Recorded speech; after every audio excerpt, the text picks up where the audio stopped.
제가 이제 벌써 로마서 3장 시작을 했네요. 오늘 본문 전에 22장 마지막 절에서 표면적 유대인이 유대인이 아니고 육체의 할례는 할례가 아니다라고 바울이 얘기를 했어요. 이거는 로마 그리스도인들에게, 유대계 그리스도인에게는 특히나 듣기가 상당히 힘든 말입니다. 그리고 더 나아가서 이면적 유대인이 진정한 유대인이고 마음의 할례를 받아야 된다고 했습니다. 마음의 할례를 받고 하나님이 칭찬하는 유대인이 진정한 유대인이다라고 얘기를 했어요. 정말 유대계 그리스도인들이 당시에는 듣기가 상당히 힘든 말이었습니다. 지금도 우리가 성도들한테 표면적, 형식적, 종교적 그리스도는 아니다 그러면 듣기가 상당히 힘들겠죠. 그러니까 이 당시는 너무 더 힘들었을 겁니다. 그래서 율법을 행하지 않는다면 그랬습니다. 여기서 행하는 것은 그냥 지켜 행하는 것이 아니고 유대인들에게, 그리스도인들에게 준 그 율법의 목적을 알고 행하는 겁니다. 그러니까 하나님의 뜻과 마음을 알고 행하는 것을 얘기해요. 그런데 유대인들이 그렇게 하지 않았습니다. 그리고 이방인들은 율법이 없으니까 또 문제잖아요. 그러나 이방인들은 하나님이 본성에 넣어준 양심을 통해서, 양심이 우리가 악한 행동을 하려고 하면 통제를 하기 때문에 그 양심을 통해서 또 율법을 행할 수 있다는 것입니다. 그래서 이방인들이 율법을 온전히 행하면 유대인들 보고 뭐라 그러겠어요? 그들 보고 무할례인이라고 그러겠죠. 이방인들이 유대인들을 이빨을 갈 정도로 싫어했거든요. 그랬으니까 함께 하는 것이 많이 힘들었겠죠. 유대인들은 스스로 항상 자기들은 선민이고 탁월한 존재라고 자만심을 가지고 살았어요. 거기다 대놓고 바울이 너희들은 진짜 유대인이 아니야 라고 얘기한 겁니다. 이거 앞에서 말했으면 난리 났을 것 같아요. 그죠? 근데 다행히 편견을 했습니다. 유대인들은 율법을 소유하기는 했어요. 그 소유가 그들이 특별나서 하나님에게 맡긴 게 아니고 하나님의 은혜로 섭리 안에서 그들에게 맡겼는데 그들은 정말 율법을 주신 맡긴 목적은 잊어버리고 소유만 하고 있었어요. 맡긴 것 자체로 자기가 가지고 있는 그 자체로 특권 의식을 가졌던 겁니다. 사실 하나님이 그것을 맡겼을 때는 유대인들한테 특별한 의무와 책임이 있는데 그것은 무시한 겁니다. 하나님이 주신 목적과 책임과 의무를 무시하니까 그 율법을 소유하고 그 소유한 율법을 가지고 자기들의 욕심과 이익에 부합하게 활용을 한 거예요. 그래서 계명을 만들어서 그것도 613개 그리고 더 있습니다. 그것을 다 지켜야 된다고 강조를 했어요. 안 지키면 안 돼요. 하나라도 안 지키면 안 돼요. 그리고 그 율법을 기준으로 판단하고 정죄를 했던 겁니다. 얼마나 교만한 것입니까? 분명히 율법을 통해서 하나님의 선명한 그 말씀과 뜻과 이런 것들을 알 수가 있는데 그 하나님의 뜻을 알고 마음을 알고 행하면 그야말로 하나님이 주시는 축복을 누릴 수 있는데 그 특권은 누리지 못하고 오히려 가지고 있는 특권이 교만을 만들어줬습니다. 그래서 바울이 얘기하는 겁니다. 표면적 유대인은 유대인이 아니다. 정말 무서운 얘기입니다. 그래서 제가 이 생각을 잠깐 해봤어요. 예수를 믿고 교회를 다니는데 성경을 옆에 끼고 제가 지금 뭐 성경을 읽지만은 과거에는 막 이렇게 아주 모시고 다녔던 것 같은데 옆에 끼고 당연히 모시고 다녔죠. 이렇게 시대에. 그러니까 그리스도인들도 성경을 옆에 끼고 성경을 들고 교회를 왔다 갔다 하고 그리고 과거에 이런 농담도 있었죠. 성경을 펴고 자면 잠이 잘 온다고. 정말 보여지기 위해 다니는 건지 정말 그 성경을 통해서 무엇인가 알기 위해서 가지고 다니는 건지 저도 가끔 궁금할 때가 있어요. 그렇게 우리가 성경을 주셨는데 유대인의 율법처럼 가지고 성경을 가진 것 자체로 내가 구원을 받았고 뭔가가 된 것처럼, 그리고 교회만 출석하면 다 된 것처럼 생각을 한다면 바울의 이 책망을 우리도 들을 수 있지 않겠어요? 그런데 세상에 우리가 지금 의인이 없어요. 그죠? 특히 그리스도인들 의인이 보입니까? 그리스도인들은 사실은 의인으로 살라고 그랬어요. 의인은 믿음으로 살라고 그랬어요. 죄인은 못 살아요. 그러나 예수를 믿고 믿음으로 의롭게 된 우리는 궁극적으로 세상에 나가서 의인으로 하나님의 빛으로 살으려고 하는 것입니다. 근데 의인이 없는 걸 보면은 성경을 그렇게 가지고 다니는 거 아닌가 싶은 생각도 들 때가 있습니다. 왜? 수많은 교인들이, 수많은 교회가 있는데 의인이 잘 보이지 않기 때문에 제가 하는 말입니다. 그야말로 성경을 우리가 지식적으로 알고 다니는 것 아닌가 싶어요. 성경은 하나님이 우리한테 최고의 선물 같아요. 제가 시간이 지나면 지날수록 저는 모태가 아닙니다. 47살에 예수를 믿었는데 성경을 주신 게 얼마나 감사한지 몰라요. 만약에 성경이 없었다면 제가 어떻게 무슨 방법으로 하나님을 알고 하나님과 감히 교제를 한다는 말을 쓸 수가 있겠어요? 어떻게 하나님의 음성을 듣고 하나님의 사랑을 직접적으로 경험할 수 있다고 말할 수 있느냐. 그것이 성경을 주셨고 성령을 보내서 알게 하셨기 때문에 가능한 겁니다. 그래서 우리한테 주어진 선물이 여러 가지가 있겠지만 성경이 가장 큰 선물이 아닌가 싶습니다. 그렇게 유대인들의 속을 벅벅 긁어놓고 얘기를 하니까 유대인들이 가만히 있겠습니까? 한마디 해야지, 그죠? 근데 오늘 시작하면서 하나 더 해요. 너희들이 2절에서 그랬죠? 범사에 많으나 우선은 그들이 하나님의 말씀을 맡았습니다. 유익이 많이 있는데, 유대인의 유익이 많이 있는데 가장 큰 것이 율법을 맡아가지고 있는 것이에요.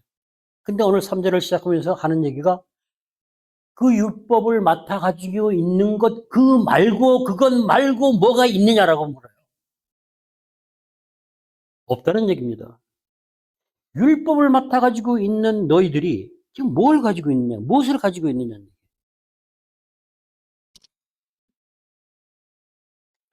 그것은 구원을 얻는 데는 아무 소용이 없다고 바울이 얘기를 해주는 겁니다. 그렇게 얘기를 하니까 이들이 가만히 있을 수 없잖아요. 그래서 질문을 하는 겁니다. 믿지 아니하였으면, 여기 어떤 자들이 믿지 아니했으면 어찌하겠느냐? 믿지 아니함이 하나님의 미쁘심을 패하겠느냐? 이게 도대체 무슨 얘기입니까? 말을 이렇게 한국말을 좀 이렇게 써놔가지고 조금 애매모호한 것 같은데 아주 심플한 거예요. 믿지 않는 자가 있으면 어떻게 하는 얘기예요? 그 믿지 않으니까 하나님이 있으면 믿어야 될 거 아니에요? 믿지 않는 불신앙이 있는 사람들한테 하나님이 벌을 주면 하나님은 문제가 있었잖아요. 그렇게 시비를 거는 겁니다, 지금. 그러면 하나님의 신실하심이 없어지는 거냐? 아니, 다시 말씀드릴게요. 믿지 않는 자가 있으면 하나님은 신실하신 분이니까 다 믿어야 돼요. 근데 믿지 않는 자가 있으니까 하나님이 신실하지 못하니까 믿지 않는 자가 생긴 거 아니냐 이런 식으로 말장난하는 겁니다. 바울한테 시비 거는 거예요, 지금. 그러면서 자신들의 불신앙을 어떻게 하려고 그래요? 변명하려고 그러는 거죠. 이게 믿지 않는 게 내 탓이 아니다 이런 얘기죠. 이거 왜 이런 얘기를 하냐면은 사람들의 약속은 두 사람이 계약을 하고 약속을 하면 한 사람이 파기가 되잖아요. 그죠? 그런 말이 돼요. 하나님의 약속은 우리가 파기를 해도 하나님이 파기를 안 시켜요. 제가 조금 후에 말씀을 드리겠지만. 오히려 하나님은 하나님이 맺은 언약은 인간이 못 이루면 이것을 이룰 수 있게끔 희생해서 도와주시는 분이 하나님이에요. 그래서 의롭다 그러는 거예요. 그리고 의인이 그런 거 아닙니까? 어렵고 힘든 사람을 내가 손해를 보고 죽음을 무릅쓰고 구했을 때 우리가 그때도 의인이라 그러지 않습니까? 그것과 비교가 안 되는 희생을 하나님은 하신 겁니다. 말이 안 된다는 얘기예요. 그러니까 바울이 분명히 잘라서 얘기를 한 겁니다. 아, 그럴 수 없다. 아니다라는 얘기죠. 조금 전에 제가 하나님이 우리가 이루지 못하면 하나님이 희생을 해서 우리가 그 약속을 이룰 수 있게 도와주는 게 하나님의 의롭다. 그 하나님의 의가 극치로 최상으로 나타난 것이 십자가입니다.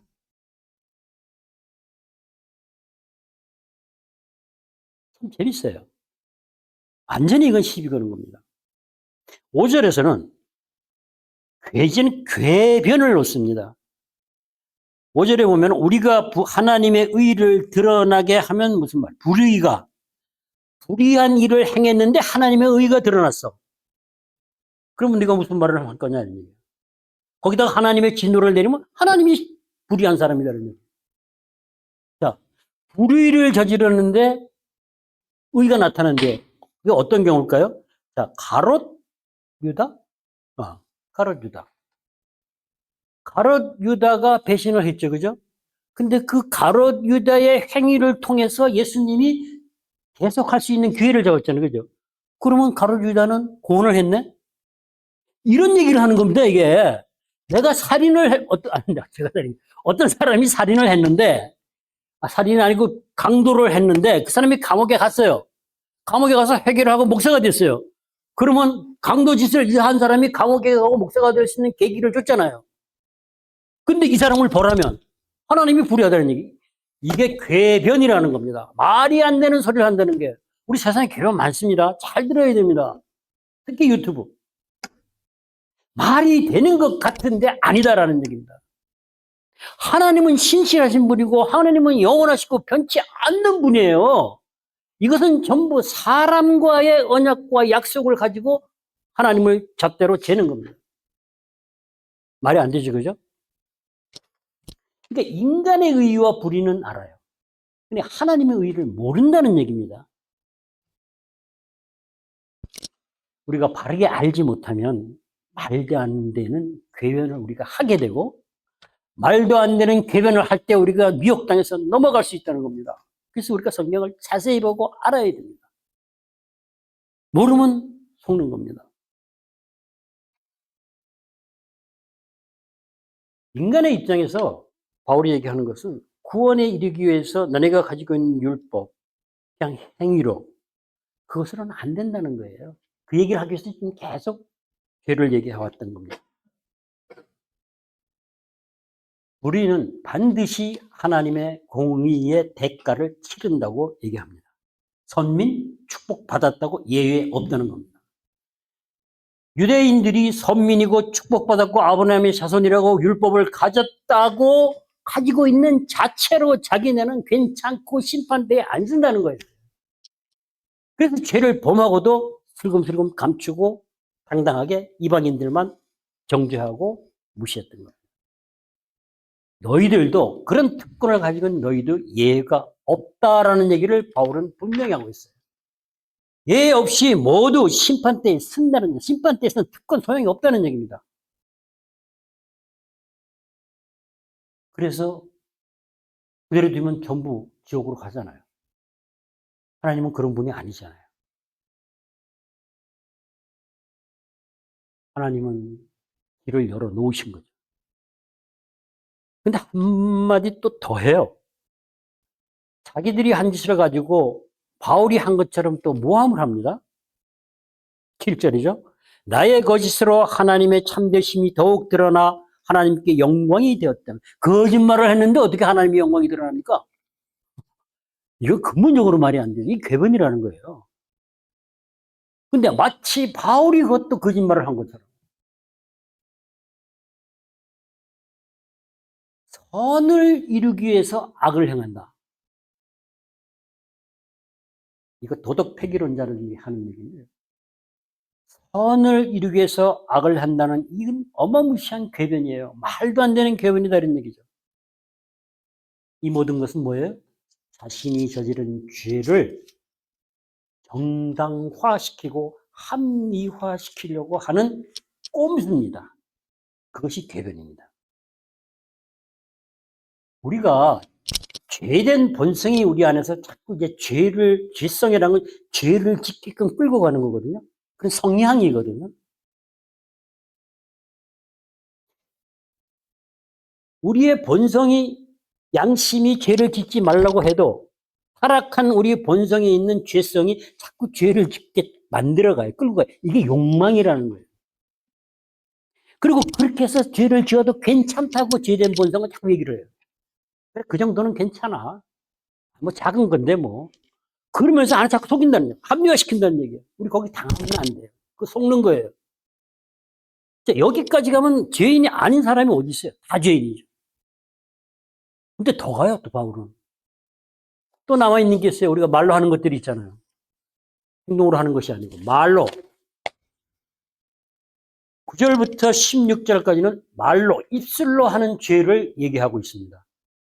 다 죄 아래 아있고, 의인이 없는데 하나도 없대요. 왜? 찾는 자도 없고, 선을 행하는 자도 없다는 얘기입니다. 목구멍이 열린 무덤이래요. 속임을 일삼고, 입술에는 독사의 독이 있답니다. 독사의 독 그러면 생각나는 게 있어야 되는데, 그죠? 저는 독사의 독 그러면 독사의 새끼가 생각나요. 독사의 새끼라고 그러죠. 제가 와이프하고 저보고 욕한다고. 새끼가 왜 욕하냐고 욕하는 거냐고. 주님도 독사의 새끼라고 했는데 새끼도 못하냐고. 유대인들이 괜찮다고 정당화시키고 합리화시키는 그 모든 것들이 그것을 통해서 봤을 때 너희들은 죄인이다 이런 얘기예요. 그래서 의인이 없다는 얘기입니다. 찾지도 않고 깨닫지도 않고. 치우쳤다 그랬어요. 유대인들이. 어디로 치우쳐요? 그렇게 치우쳐 가다 보면 치우치는 것은 우상을 만들어가게 되어 있습니다. 죄된 본성이 우리가 욕망을 따라 살게 하는데 음란이나 부정이나 사욕이나 악한 정욕이나 탐심 특히 이런 것들은 치우치다 보면 자연스럽게 우상이 되고 우상처럼 섬기게 돼 있어요. 정말 무서운 겁니다. 그렇게 되어버렸다는 얘기예요. 유대인들이. 오늘 여기 9절에서 16절에서 입을 사용하는 말 정말 무섭습니다. 우리가 집에서 아니면 밖에서 분노를 표출할 때 어떻게 합니까? 화가 날 때. 화가 나면 우리가 욕을 하죠, 그죠? 그 다음에 비속어를 쓰죠, 그죠? 비속어를 쓰다가 그게 또 지나가면 어떻게 돼요? 그 다음에는 행동으로 나가요. 그 때리죠. 폭력이 나오잖아요. 왜 분노를 합니까? 무시당했을 때. 상대방의 말로 유대인들이 이방인을 개 취급할 때 이방인들이 받은 그 상처는 이루 말할 수 없다 이런 얘기입니다. 마음이 상했다는 얘기예요. 마음이 상하면 이 마음이 상한 이유가 있습니다. 그러나 나는 마음이 상했기 때문에 이것을 건드리면 저는 분노가 나오게 돼 있어요. 분노가 나오면 욕을 합니다. 그래서 비속어는 분노를 표현하는 방법입니다. 그게 또 아주 기가 막힌 게 있어요. 속으로 하는 교활한 욕도 거기 들어갑니다. 근데 그 분노를 나타내는 것이 살인이라는 거예요. 제 얘기하는 성경에 이렇게 돼 있어요. 분노는 살인이다. 우리가 말로 사람을 죽인다는 얘기입니다. 여기서 그 얘기를 하고 있는 거예요. 내 안에 죄성이 악한 행동을 하게 하니까 내 입에서 나가는 건 악독이 나간다는 겁니다. 그게 사람을 다치게 하는 거죠. 정말 무서운 겁니다. 조금 더 나가면 어디로 갈까요? 그것은 저주로 갑니다. 그래서 악한 말, 분노, 상처에서 올라오는 죄된 본성의 악한 마음을 가지고 하는 욕설, 비속어. 그 분노의 표출은 정말 무서운 겁니다. 왜 그렇게 하냐고요? 그렇게 해야 악한 죄된 본성의 그 욕망이 만족을 느끼게 됩니다. 그렇게 하면서 우리는 상처를 키워갑니다. 우리가 막 이렇게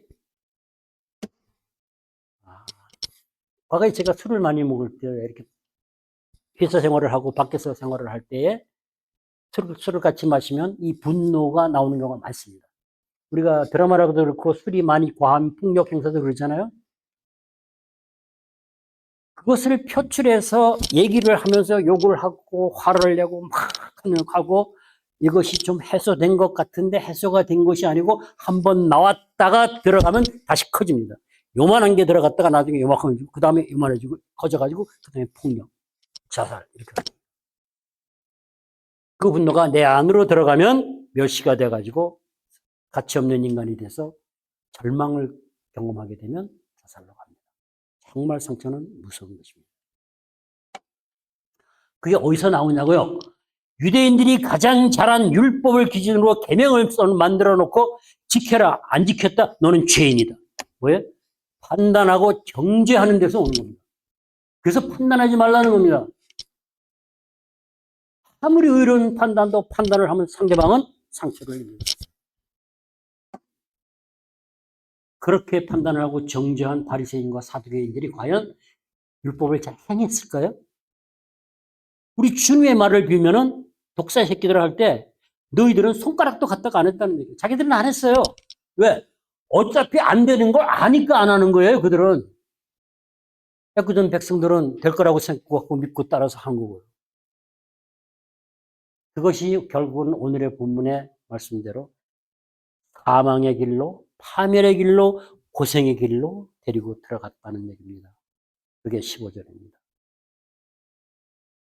결국은 이 모든 죄로 인해서 인간은 사망과 저주와 환난과 고난 가운데 고통 가운데 살 수밖에 없었다는 겁니다. 그것이 사실은 지옥 같은 삶입니다. 우리가 이 땅에서 하나님의 나라 축복을 하나님을 만나고 영생을 맛보고 살다가 천국에 가서 영생을 누리고 복된 삶을 산다면 이 땅에서 생명과 축복 가운데 살지 않고 사망과 저주 가운데 살던 사람들은 지옥의 맛을 보고 고통만 받다가 지옥에 가서 영원한 고통을 받고 산다는 거예요. 이 땅에서 빨리 벗어나야 돼요. 속으면 안 된다는 얘기입니다. 그래서 하나님은 이 땅에다가 사망과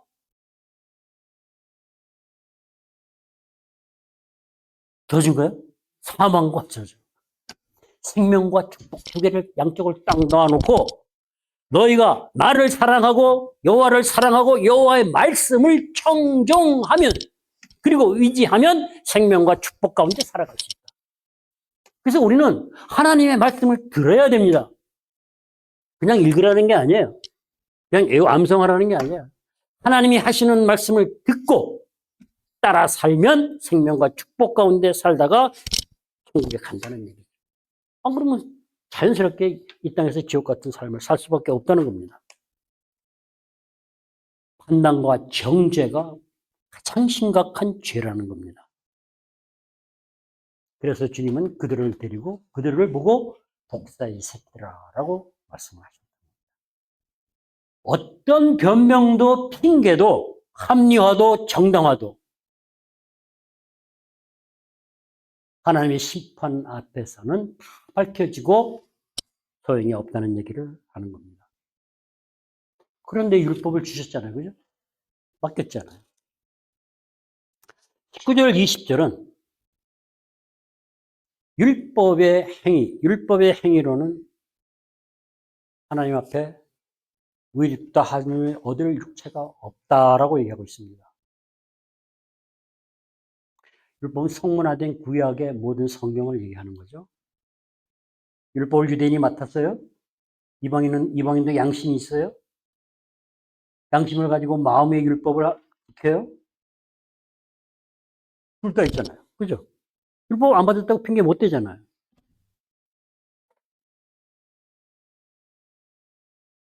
그래서 어떤 인간도 하나님의 심판대 앞에서 예외는 없다고 바울은 얘기하고 있습니다.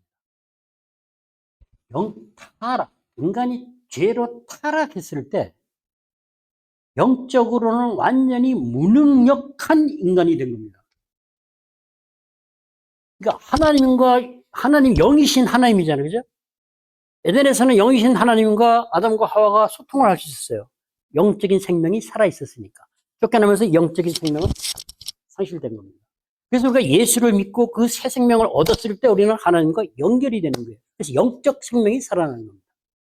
영적인 생명이 살아나신 인간은 그 누구도 율법을 완전하게 지킬 수 없다는 것입니다.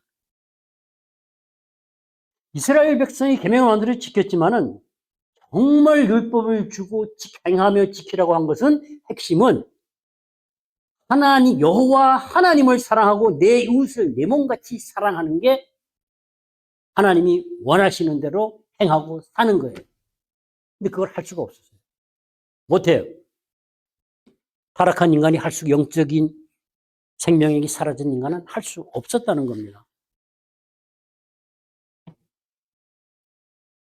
그래서 율법을 통해서는 우리가 정말 내가 죄인이고 길이 없다는 것을 깨닫게 하는 거죠, 사실은.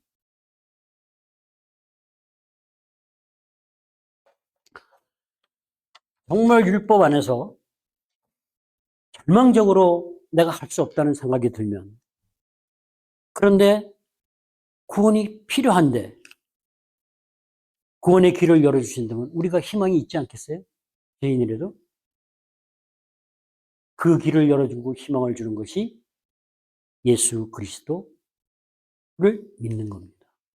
오직 죄인은 믿음으로 말미암아 구원을 받는다고 했으니까.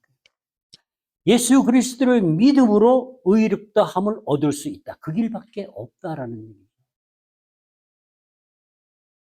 율법은 그 길로 이렇게 인도해주는 역할을 하게 됩니다.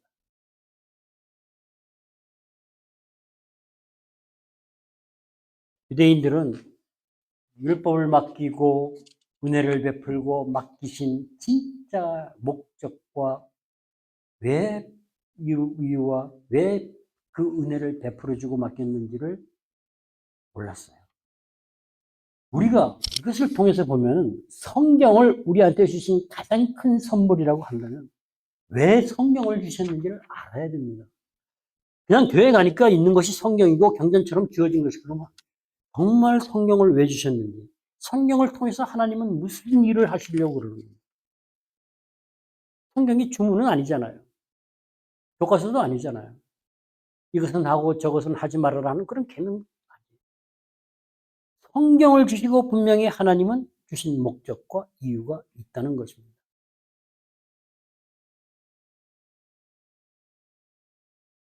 의인이 하나도 없다 그랬어요.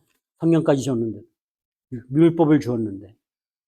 근데 오늘 17절에 그렇게 죄인을 탓하고 유대인을 면박을 주고 큰 난리를 치다가 의인은 없나니 하나도 없느니 방법이 없다고 그래놓고는 17절에 평강의 길을 알지 못하고 이렇게 얘기를 해요. 그들의 눈앞에는 하나님을 두려워함이 없느니라 한과 같으니라. 17, 18절. 평강이 없대요. 그런 죄인들이 서로 사망과 저주 가운데 판단하고 정죄하고 사는데 무슨 평강이 있겠어요? 그죠? 왜 그랬을까요? 17절이잖아요. 평강의 길이 있는 걸 몰랐다라는 얘기를 하는 겁니다. 평강은 알게요. 여기서 평강을 몰랐다고 한 거예요. 평강의 길을 몰랐다 그래요. 어떻게 하면 자기들이 평강을 누리고 살 수 있는지를 몰랐다는 거죠. 율법을 제대로 목적을 알려고 안 했으니까 그런 거죠. 자, 평강. 그럼 우리가 어떻게 평강을 우리는 누리고 살 수 있을까요? 지금 평강을 다들 누리고 계십니까? 로마서 1장, 로마서를 시작할 때 1장 7절 모든 서신서에서 빠짐없이 바울이 하는 게 있어요.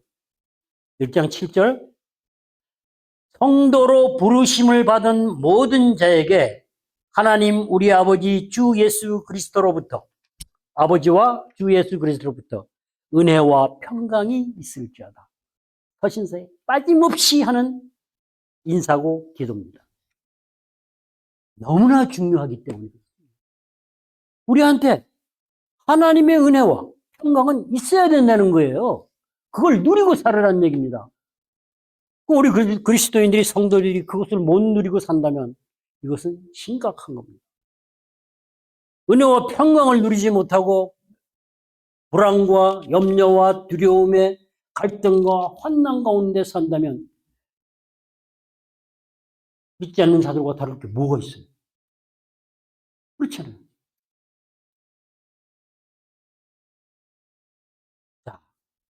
평강의 길을 알고 평강을 누리고 살려면 제일 먼저 눈에 띄는 것이 있어요, 여기.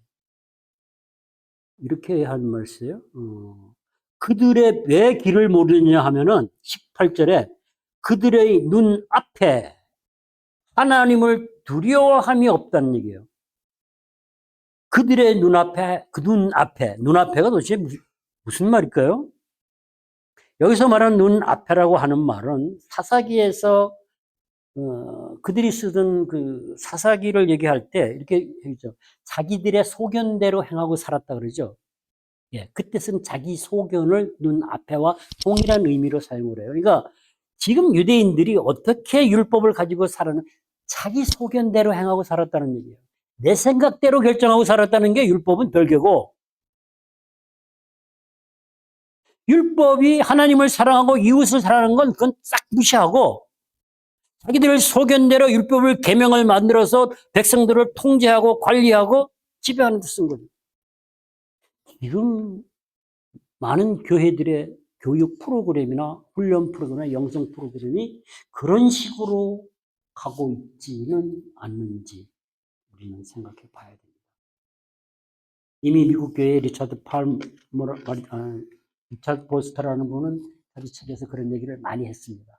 대형 교회의 교육 프로그램은 성도들을 통제하는, 관리하는 도구로 율법화되어 가고 있다. 예, 심각한 겁니다. 그러면 그 안에 생명력이 없어지기 때문입니다. 근데 눈앞에 자기 소견대로 행하는데 그 이유는 하나님을 두려워함이 없대요. 자, 우리가 교회에서 신앙생활을 하면서 하나님을 두려워하라는 말을 많이 씁니까? 잘 안 쓰는 것 같은데요? 경외하라고 쓰죠, 그죠? 하나님은 경외하라는 말은 쓰는데 두려워하라는 말은 안 써요. 여기는 두려워하지 말라고 그랬어요. 왜요? 이 사람들은 경외한다는 건 모른다는 얘기입니다. 하나님을 경외하지 않는다가 아니고 두려움을 모른다는 얘기는 세상에서 가지고 가는 공포와 염려와 사망에 대한 이러한 두려움조차도 모른다. 왜? 선민이고 율법을 가지고 있고 선택됐고 할례도 받았고 나는 이 정도는 해도 괜찮다. 그 양심이 뭐까지 없었어요? 그런 두려움까지도 없어버렸다. 그러니까 얼마나 오만방자해졌는지를 우리가 볼 수 있어요. 하나님의 경외함을 모른다고 안 그랬어요? 경외 모른다는 얘기예요, 지금.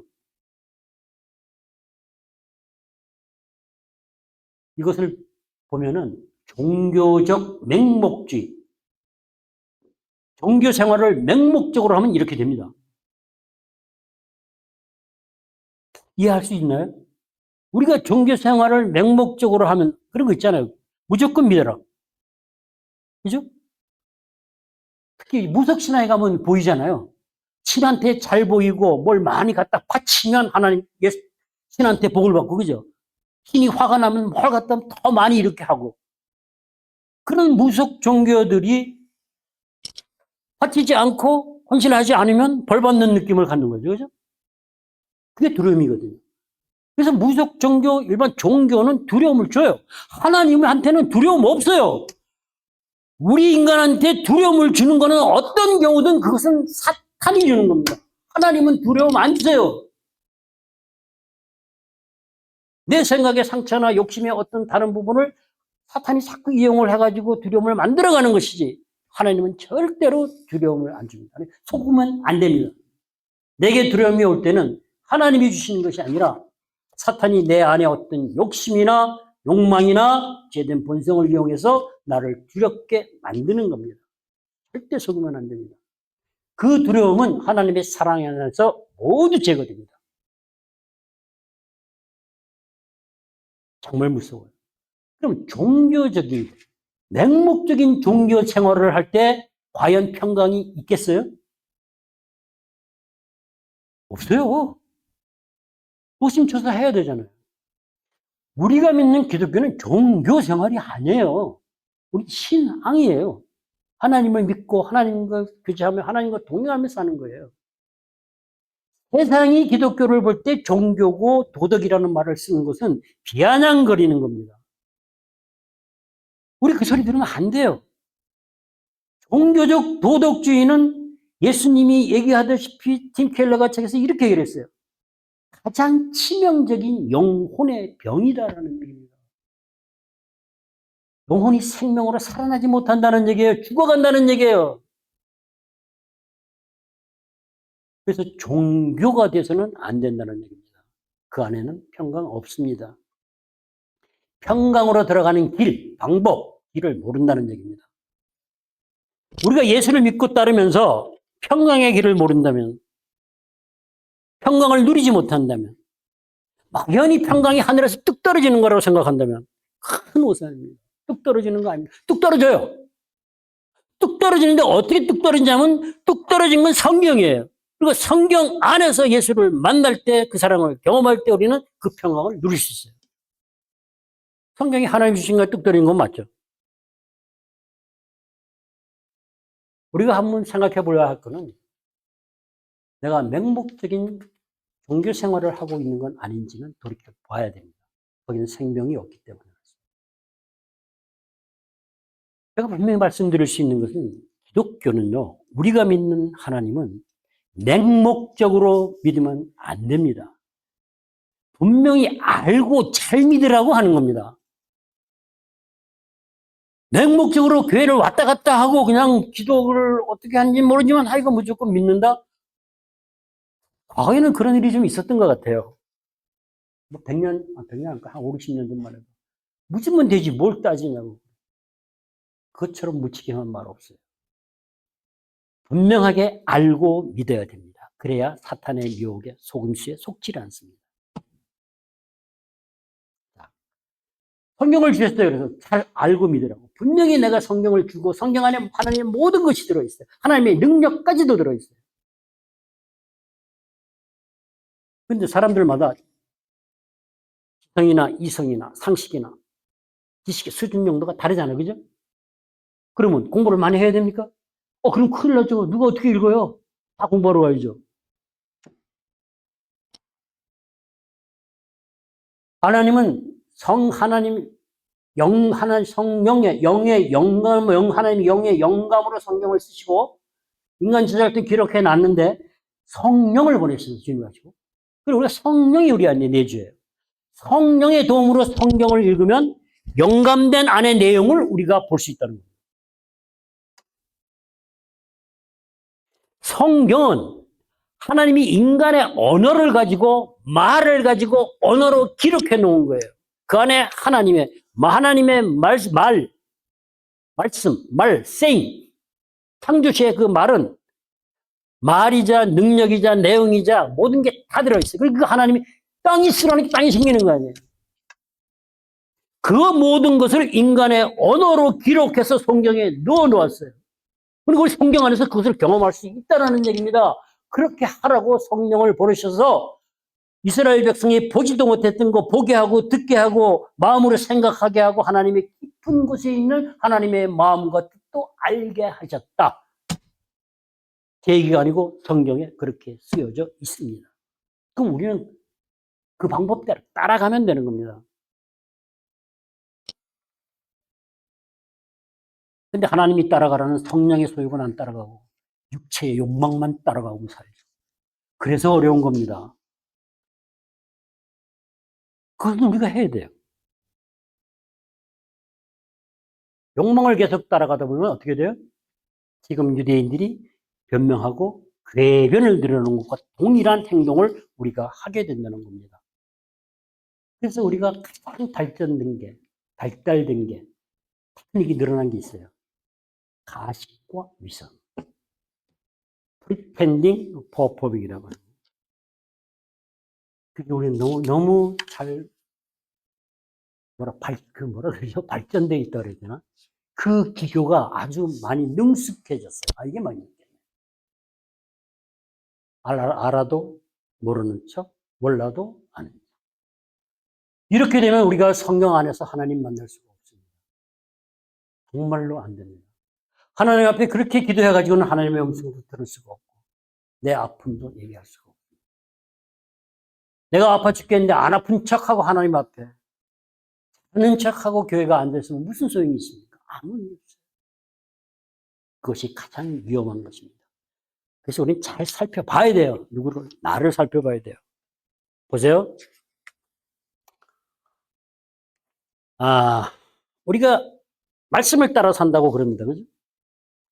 이스라엘 백성도 말씀을 따라 행한다 그래요. 그냥 계명을 행하고 문자적으로 움직이라는 것이 아니에요. 이스라엘 백성한테 그렇게 했잖아요. 우리도 지금 말씀을 뜻도 의미도 모르고 마음도 모르고 무시하고 내 뜻대로 문자대로 가지고 와서 큐티를 한다 그래서 내 삶에다 적용을 하고 산다면 그들과 다른 게 뭐가 있을까요? 오늘 큐티를 하는데 본문에 어떤 말씀이 청년의 정욕을 삼가하라 그러니까 이게 청년의 정욕을 삼가하라 이렇게 성욕을 삼가하라는가 보다. 그럼 내가 그 말씀을 가지고 오늘 이렇게 살아야지. 그래가지고 움직인다면 문자를 가지고 그대로 나가서 내가 움직인다면 이 유대인들이 율법을 가지고 그렇게 행한 것과 무엇이 다르냐는 거예요. 근데 문제는 그 구절이 성욕을 얘기하는 게 아니다라는 얘기입니다. 이스라엘 백성한테 율법을 지켜 행하라고 한 것이 계명을 만들어서 너네 임의로 지켜서 행해서 뭘 하려고 하라는 게 아니고 율법에 나와 있는 진짜 내가 원하는 나를 사랑하고 이웃을 사랑하고 살라는 그걸 행하고 살아가는데 의미와 목적을 뭉개버리고 내 생각대로 내 소견대로 한다면은 성경이 무슨 의미가 있는지. 내가 하나님을 믿는 게 무슨 소용이 있느냐는 얘기예요. 이것을 현실적으로 제가 말씀을 드리면 큐티를 할 때 적용이라는 말을 씁니다. 우리가 무엇을 적용한다고 하는 이 단어에는 아주 위험한 게 숨어 있어요. 뭐가 있는지 아세요? 적용, 어플리케이션이라는 단어, 우리 컴퓨터 어플리케이션 있잖아요. 그것을 사용해서 어떤 대상을 내가 이루고자 하는 목적에다가 가지고 와서 사용하고 이용하는 거예요. 그게 어플리케이션이에요. 그죠? 이 마이크를 내가 소리를 전달하는 데 가지고 와서 이용하는 거죠, 이거. 이런 식으로 갖다가 내 유익을 위해서 사용한다고 했을 때, 어플리케이션을 사용할 때.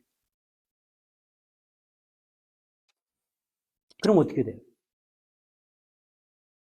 하나님의 말씀을 적용을 한다는 얘기는 하나님의 말씀이 어떤 대상이 돼서 그 문자를 갖다가 그 문자적인 기록을 갖다가 내 삶의 어떤 행동이나 어떤 일에 유익한데 써먹는다는 얘기죠.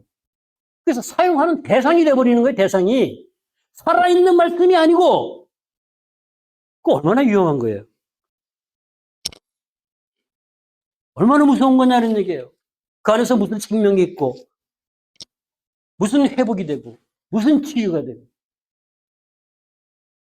내가 말씀을 이용한다는 결과를 나도 모르게 시간이 되면은 나도 모르게 한다는 거예요. 그게 처음에는 아니고 처음에는 듣고 뭘 한다고 하지만 시간이 지나면 그렇게 된다는 거예요. 그것이 언어의 개념을 잘못 사용하면 그렇게 되는 거예요.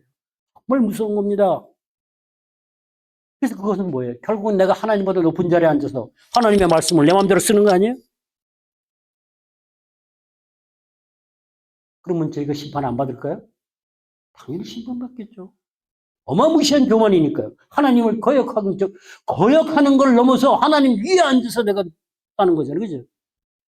에덴 동산에서 쫓겨난 이유가 뭡니까? 하나님처럼 되려고 했던 거 아니에요? 하나님보다 높아지고 싶었던 거예요. 그거 죄예요.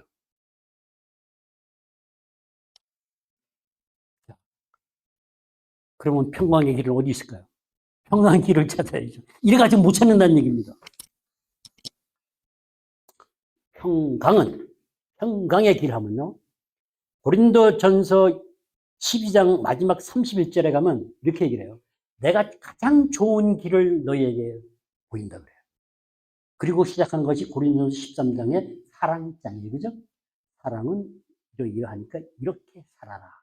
사랑이 없는 모든 것들은 아무 유익이 없다. 몸을 불사르는 구제도 유익이 없다. 이렇게 얘기를 합니다. 근데 오늘 여기도 마찬가지로 평강의 길을 모른다니까 평강의 길. 그 가장 좋은 길 중에 평강의 길도 들어갑니다. 왜냐하면 사랑이 하나님의 속성이 있으지 평강도 하나님의 속성에 들어갑니다.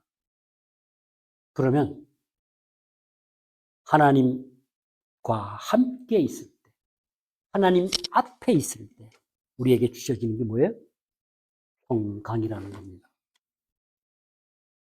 하나님과 떨어져 있을 때 분리되어 있었던 것이 평강이라 하나님과 함께 할 때 주어지는 것이 평강입니다. 그러면 평강을 누리는 그 길은 뭐예요?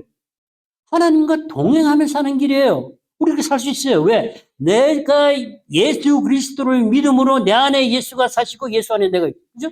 예수와 내가 연합이 됐을 때 하나님이 내 안에 나와 동행을 하고 사는 것이기 때문에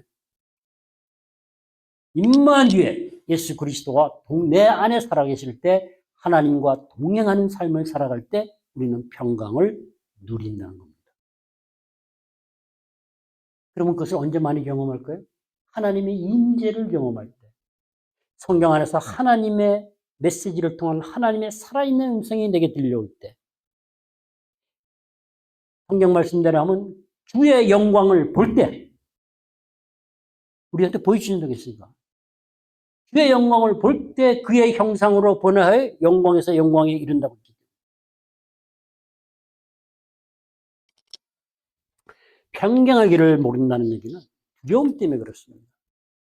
우리는 임마누엘 예수 그리스도와 내 안에 계시기 때문에 연합한 생활을, 연합한 그리스도와 연합한 영성 형성의 과정을 통한 성화의 길을 걸어가면 항상 동행하며 사는 삶을 평강을 누리고 살 수 있다는 겁니다. 율법을 제대로 듣지 않았던 겁니다. 우리도 성경의 말씀을 제대로 들어야 됩니다. 보세요. 이스라엘 백성이 제대로 듣지 않고 자기 마음대로 해서 하나님을 사랑하고 이웃 사랑을 못했어요. 그죠? 하나님의 의인은 상대가 못할 때 내가 그가 못하는 부분을 채워줘서 그가 할 수 있게 해주는 거예요. 우리가 그 사랑을 하지 못하니까 하나님의 의가 십자가에서 공의가 하나님의 사랑으로 나타나서 아들을 대가로 치르고 그 사랑을 우리한테 확증해서 보여줬어요. 우리가 예수를 믿으면 그 사랑이 우리가 안에 부어지는 겁니다. 그러면 그 사랑을 가지고 우리가 하나님을 사랑하고 이웃을 사랑할 수 있다는 것이에요. 우리가 하나님을 사랑하고 이웃을 사랑할 수 있게 십자가에서 하신 의, 공의, 그것을 보고 우리는 하나님은 의로우신 분이다라고 이해할 수 있는 거예요. 그러면 그렇게 우리가 하나님의 의가 실현된 하나님의 사랑을 가지고 사는 우리는 이 땅에서 의인으로 살아야 됩니다. 그게 의인은 믿음으로 산다는 것입니다. 자, 찬송가 12장 우리 가사만 한번 봅시다.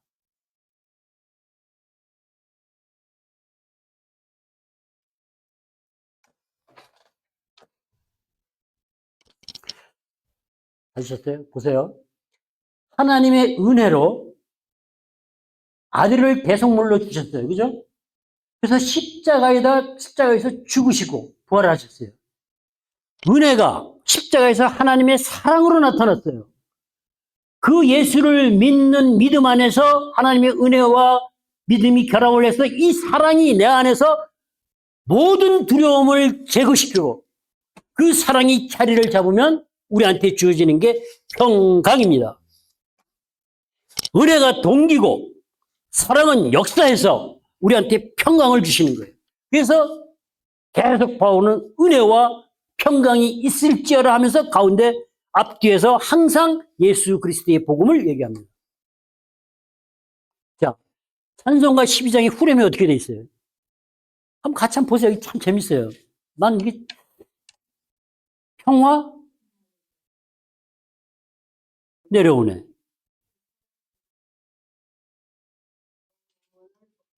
이런 얘기예요. 하늘에서 사랑이 내려오는데 평화가 같이 내려온대요. 여러분 이걸 경험하셔야 돼요. 직접 체험하셔야 돼요.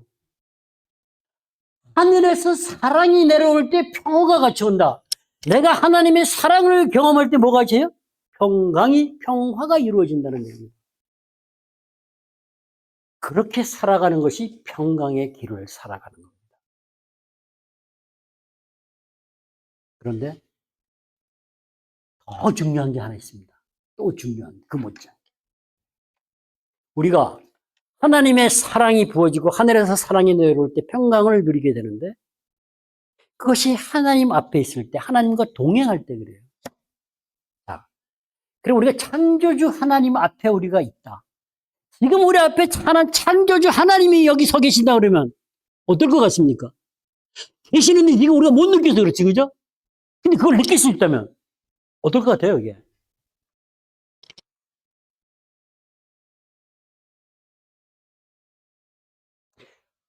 창조주 하나님. 저는 가끔 이렇게 표현할 때가 있어요. 하나님이 나를 사랑한다 그러시는데 이만큼 사랑한다가 아니고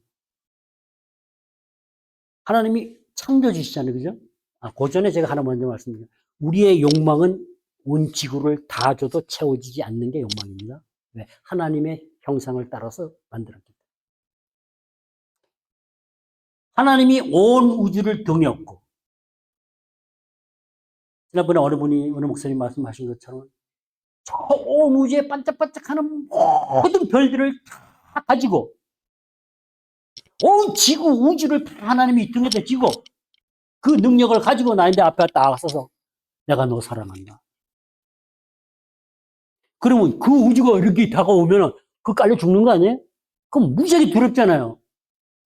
하나님의 경외는 그 어마무시한 무게와 말로 성명할 수 없는 크기와 넓이와 높이를 가지고 다가오는데 내가 두렵긴 한데 이게 내가 그렇지 않고 뭔지 오히려 따뜻하고 포근해. 안전해. 신기하죠, 그죠? 왜? 우리가 그 큰 하나님 앞에 죄인이 가면 다 죽어요.